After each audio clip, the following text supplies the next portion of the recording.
أيها الشباب، إنما تنجح الفكرة إذا قوي الإيمان بها، وتوفر الإخلاص في سبيلها، وازدادت الحماسة لها، ووجد الاستعداد الذي يحمل على التضحية والعمل لتحقيقها.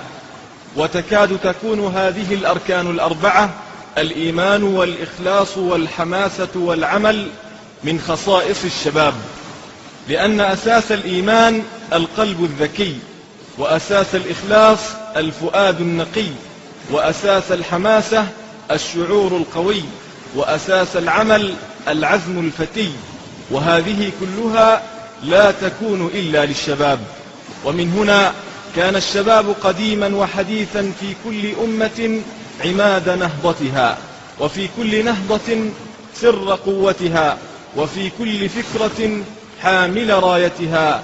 إنهم فتية آمنوا بربهم وزدناهم هدى.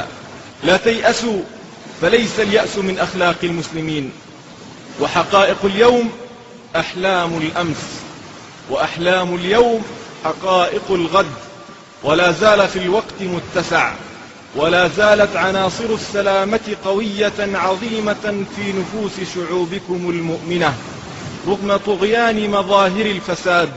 والضعيف لا يظل ضعيفا طول حياته، والقوي لا تدوم قوته أبد الآبدين. ونريد أن نمن على الذين استضعفوا في الأرض، ونجعلهم أئمة، ونجعلهم الوارثين.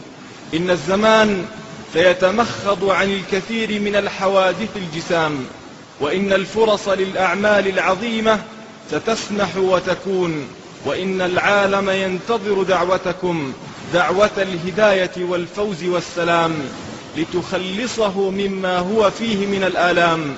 وإن الدور عليكم في قيادة الأمم وسيادة الشعوب، وتلك الأيام نداولها بين الناس، وترجون من الله ما لا يرجون. فاستعدوا أيها الشباب، واعملوا اليوم، فقد تعجزون عن العمل غدا.